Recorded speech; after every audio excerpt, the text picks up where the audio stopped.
anthropologie avec Martin Hébert. Comment ça va ce matin?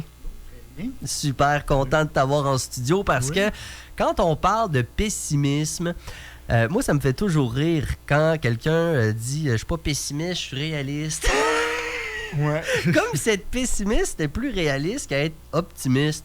C'est vrai ça ou non? Ben, justement, c'est la question à laquelle s'est attardé Eddie Fougier dans un livre publié cette année, en 2025, où l'auteur essaye de décortiquer justement cette affirmation-là. Il pose une question, justement, qui est quand même très complexe, c'est-à-dire, quelle est la différence entre être réaliste et être pessimiste? Ah ouais. Donc, effectivement, peut-être avant d'entrer là-dedans, juste situer l'auteur un peu. Eddie Fougier, bon, c'est un politologue français, mais surtout qui s'est investi dans la création de ce qu'il a appelé l'Observatoire du positif. Donc, c'est bon, ça. Ouais, c'est un compte, en 2021, c'était un compte Twitter qui est devenu un compte X où il relaye des tendances, des faits, des données qui marquent certaines améliorations. Des bonnes nouvelles. Des bonnes nouvelles, etc. Mais justement, toujours avec cette conscience-là de dire, on est pris avec le préjugé, justement, que les pessimistes sont réalistes et les optimistes sont naïfs. Ouais. Donc, c'est intéressant, disons, de décortiquer la chose parce qu'il l'aborde, lui, du point de vue d'un rapport à la démocratie. Donc, l'argument est à peu près le suivant. Fougier ne le fait pas, disons, la première partie est plus implicite qu'explicite, mais je vais rajouter le petit bout peut-être qui aurait pu être là. C'est bien connu que toutes les forces sociales, puis en fait tous les rôles qu'on occupe dans la vie, ont des hauts et des bas. Quand on est parent, il y a des journées que c'est mieux que d'autres. Quand on est prof, il y a des cours que c'est mieux que d'autres. Quand on est animateur de radio... il y a des matins plus tough que d'autres. C'est ça. Donc, Fougier base un peu son argument sur le fait que, finalement, chaque institution, chaque gouvernement, chaque mouvement social, chaque acteur va toujours promettre un petit peu plus que ce qu'il livre. Donc, le gouvernement ne peut pas être la meilleure version de lui-même à tous les jours et dans toutes les circonstances. Donc, ça crée un écart. Donc, il y a un philosophe, Paul Ricoeur, qui parlait de l'écart de légitimité entre ce qu'on dit qu'on est et ce qu'on est réellement à un moment donné de notre performance, disons. Si on parle de politique, effectivement, les partis au pouvoir sont toujours les partis de la situation, sont toujours responsables, ils sont toujours... Tu sais, tout le monde est tout le temps, ça accroche tout le temps. C'est impossible, ça. C'est ça. Comme là, si on prend quelque chose qui est dans l'actualité ce matin, le gouvernement du Québec annonce qu'il vient encore de perdre 400 millions de dollars dans un investissement fait dans une entreprise. Donc, évidemment, c'est un fait. Et l'idée, c'est de savoir qu'est-ce qu'on fait avec ça. Donc, Fougier débute son argument en disant, en fait, cet écart-là peut être abordé de deux façons. La première façon, c'est de l'instrumentaliser, c'est-à-dire de l'amplifier. Regarde un autre échec. Regarde, ça s'écrase encore, etc. Donc, et ça peut s'appliquer sur toutes les parties du spectre politique, justement, des mouvements sociaux pour la justice sociale jusqu'aux entreprises, etc. Donc, Fougier va dire, cet écart-là, on peut le travailler au corps, on peut l'amplifier, etc. Et évidemment, ça, c'est une forme de pessimisme, en disant, finalement, regardez, ça confirme mon biais pessimiste. Donc, il y a le dicton qui dit « Les cyniques ont toujours raison parce que si vous attendez assez longtemps, la personne en avant de vous va se planter, c'est sûr. » Fougier dit, ce genre de pessimisme-là se transforme en idéologie, finalement. C'est-à-dire, ça devient une grille de lecture de la société. Vous attendez juste que le mouvement que vous voulez critiquer ou le gouvernement que vous critiquez trébuche un peu, et là, tout de suite, ça l'ouvre la porte.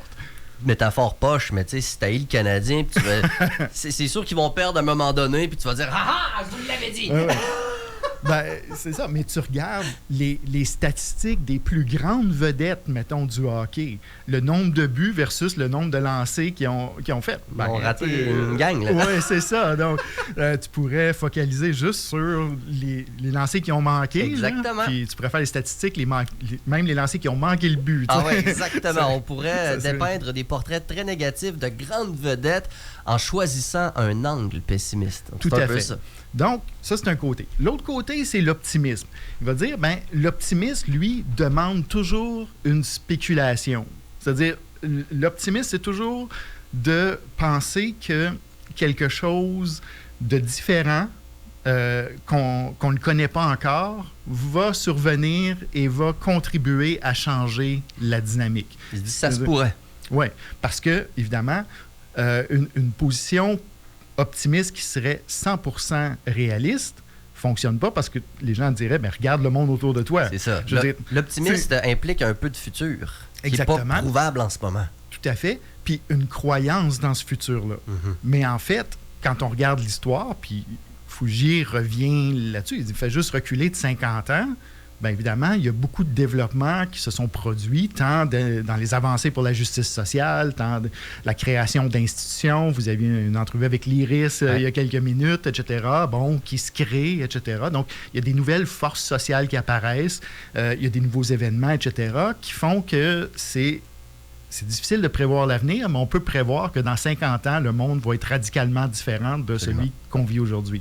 Et ça ne veut pas dire qu'il va être nécessairement apocalyptique ou effondré ou quoi que ce soit. Donc, historiquement, il y a des forces qui émergent et les gens se prennent en main, etc. Donc, Fougier va dire, dès le départ, il y a une différence d'attitude par rapport à cet écart-là entre ce qui est promis par les institutions, les forces sociales existantes et ce qu'elles livrent. Là où ça devient intéressant, c'est évidemment, il y a des grandes parties de son livre qui parlent évidemment de comment le populisme de droite instrumentalise ce pessimisme idéologique-là. Je veux dire, donc, surtout, on le voit là, depuis la crise financière de 2008, là, il y a la montée de ces populismes-là, surtout dans les pays du Nord, on les voit beaucoup. Là. Donc, il dit, OK, ça, c'est une critique. On peut blâmer les médias pour le biais de négativité, etc. Mais il élargit un peu sa critique et c'est là que ça devient aussi intéressant en disant, tout le monde y participe un petit peu. Et là, entre autres, il va parler de deux phénomènes, c'est-à-dire, un phénomène, c'est-à-dire, c'est simplement le retrait des nouvelles, c'est-à-dire les gens qui se retirent d'écouter l'actualité en disant c'est trop déprimant. Ouais. Donc, ils ne l'instrumentalisent pas pour une idéologie politique, mais ils font juste se désactiver puis se désengager finalement de la société en disant là, je suis plus capable. Bon. C'est trop pour moi. C'est ça. Donc, qui est tout à fait légitime, mais lui, il dit, en faisant ça, tu te mets un peu hors jeu et là, tu participes plus justement aux forces. C'est comme pas aller voter puis chialer. Tu peux pas. Après ça, si tu te désengages carrément de la société, puis j'en ai rencontré quelqu'un récemment là, qui savait pas qu'on était en élection municipale, puis qui pouvait pas te nommer le maire de Québec, puis c'était quelqu'un d'à peu près 30 ans. Mais il disait, moi, je débarque, je suis plus capable, tout est négatif. On a un petit rôle à jouer, ça dépend des médias. Je veux pas les mettre toutes dans le même panier, entre Québécois et Séquoia, il y a une différence, là. N'en demeure pas moins que tout le monde a son rôle à jouer aussi, là. Oui, tout à fait. Donc, ça, c'est un des effets négatifs de ce pessimisme ambiant. Fougier va parler de la sinistrose là, qui nous affecte. Donc, c'est un bon mot. Mais aussi, il va un petit peu plus loin en disant, même du côté des mouvements sociaux environnementaux, pour des changements structurels sur les questions environnementales et sociales, il dit il y a quand même deux tendances qui sont en tension certainement depuis longtemps, c'est-à-dire de dire, OK, par quel levier on va mobiliser les gens? Donc, sur les enjeux environnementaux, par exemple, on le voit beaucoup, là, c'est-à-dire, est-ce qu'on leur donne le sentiment, on leur rappelle qu'ils peuvent faire quelque chose, donc le sentiment de pouvoir faire une différence, ou on leur fait peur, finalement? Ouais. Est-ce qu'on parle des catastrophes à venir, etc.? Et on dit, finalement, cette heuristique de la peur, là, c'est un courant qui a vraiment été développé, va parfois contribuer à ce pessimisme-là. Et je suis pas sûr que ce soit très efficace, même quand on essaie d'arrêter de consommer de l'alcool ou la cigarette, quand on utilise les « tu vas mourir, le cancer », ça marche pas, ça, parce qu'on le sait déjà, anyway, puis ça nous fait clairement pas arrêter. Mais de dire tu vas faire de l'argent plus, tu vas être en meilleure santé. Tu sais, donc, de focusser sur le positif, dans ce cas-ci, c'est peut-être plus attrayant que de focusser sur le dramatique. Oui, et Fougier débouche sur cette notion de ce qu'il appelle l'optimisme actif, c'est-à-dire que c'est un optimisme qui est activement cultivé par les gens en disant, OK,